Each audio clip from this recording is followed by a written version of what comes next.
আমি রশ্মি, আপনাদের স্বাগত জানাই আমার রান্নাঘরে। এখন আমরা শিখব গোলাপ সন্দেশ কিভাবে বানাতে হয়। আর আপনাদের শেখানোর জন্য আমার রান্নাঘরে আসছেন শেফ জয়শ্রী গঙ্গোপাধ্যায়। জয়শ্রী দি, ওয়েলকাম। Thank you Reshmi. কেমন আছো? ভালো আছি, তুমি কেমন আছো? ভালো আছি। উপকরণগুলো, এটা লাগছে আমাদের ছানা, একটু গোলাপ জল, রোজ সিরাপ, গুঁড়ো চিনি, সাজানোর জন্য গোলাপের পাপড়ি আর কিশমিশ।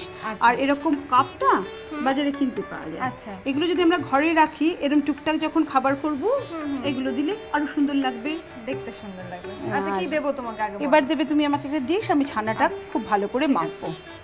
আর এটা করতেও দেখো আমাদের কিন্তু কোনো গ্যাসের ব্যবহার নেই, কোনো কষ্ট নেই। শুধু ছানাটা যদি তুমি বাড়িতে আগে কেটে রাখো তাহলেই মোটামুটি কিন্তু গোলাপ সন্দেশ তৈরি। তুমি একটা চামচে দেবে, একটা চায়ের চামচ দেবে, দুটো নিয়ে এসো।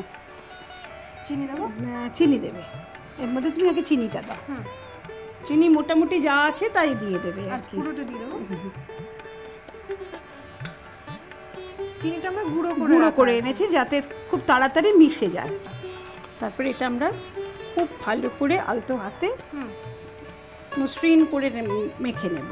আচ্ছা, বেশ এটা তুলতুলে ভাব আসবে, মাখতে মাখতে বেশ নরম হয়ে যাবে, যাতে মুখে কোনো দানা মতো না লাগে, পুরো একদম ভালো করে। বারবারই বলবো যে তুমি যত ভালো দুধ নেবে তার ছানা তত ভালো হয়। ফুল ক্রিম দুধটা নেবে মিষ্টি তৈরি করার সময়, ফুল ক্রিম দুধের ছানা কাটবে। পায়েস করলে ফুল ক্রিম দুধ জাল দিয়ে পায়েসটা করবে, টেস্ট অনেক বেড়ে যাবে। তুমি এর মধ্যে এবার একটু গোলাপ জল দাও, আর সহজেই ভীষণ হয়ে যায়, আর এত দেখতে সুন্দর লাগে তো। এক চামচ দিলাম। হ্যাঁ, তুমি ওই রোজ সিরাপটাও একটু গন্ধের জন্য এবং সুন্দর রঙের জন্যও কিন্তু রোজ সিরাপটা একটু ইউজ করলে ভালো হয়। ব্যাস, ছেড়ে দাও।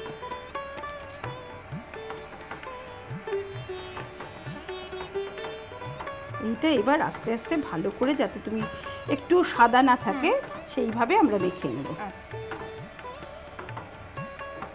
তুমি একটা ডিসপ্লে প্লেট দাও আমাকে।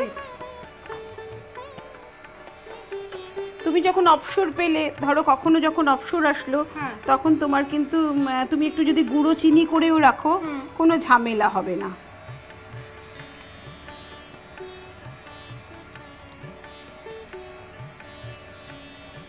এগুলোতে ভরে দিলে বেশ সুন্দর, সার্ভ করতে তোমার সুবিধে।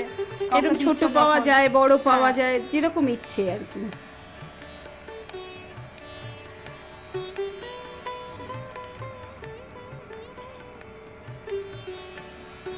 আমি ধরছি, তুমি দিতে।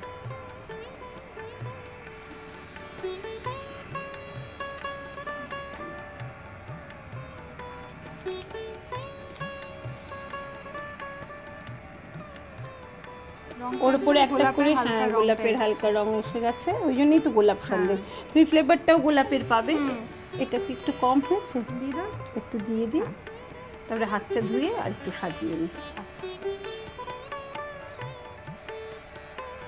কিশমিশ দিয়ে দিলাম।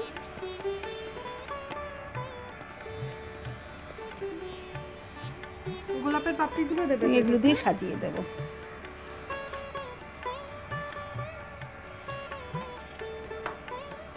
ইচ্ছে করলে এটার উপরে একটা করে রেখে দিতে পারো। ছোট আছে কিনা দেখো, এটা ছোট, বড় আছে, আলাদা চারটে আছে। ছোট্ট একটা।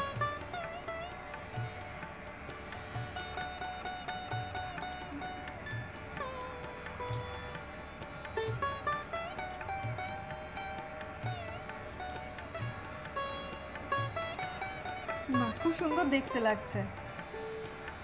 হয়ে গেল আমাদের। আর সুন্দর গোলাপের গন্ধ বেরোচ্ছে, পাপড়ি থেকেও একটা খুব সুন্দর সুন্দর গোলাপ গোলাপ গন্ধ বেরোচ্ছে।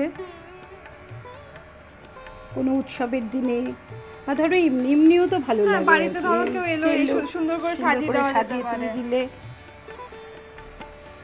বাচ্চাদেরকে সাজিয়ে দিলে তাদেরও বেশ ভালো লাগে। কারণ আমরা বাচ্চাদের অধিকাংশ ছানাটা খাওয়াতে পারি না, এইভাবে কিন্তু আমি সবাইকেই দিতে পারি। Thank you. দোকানে নানান রকমের সন্দেশ পাওয়া যায়, কিন্তু সচরাচর গোলাপ সন্দেশ পাওয়া যায় না। তাই আপনাদের জন্য রইল গোলাপ সন্দেশের প্রণালী, চটপট বানিয়ে ফেলুন।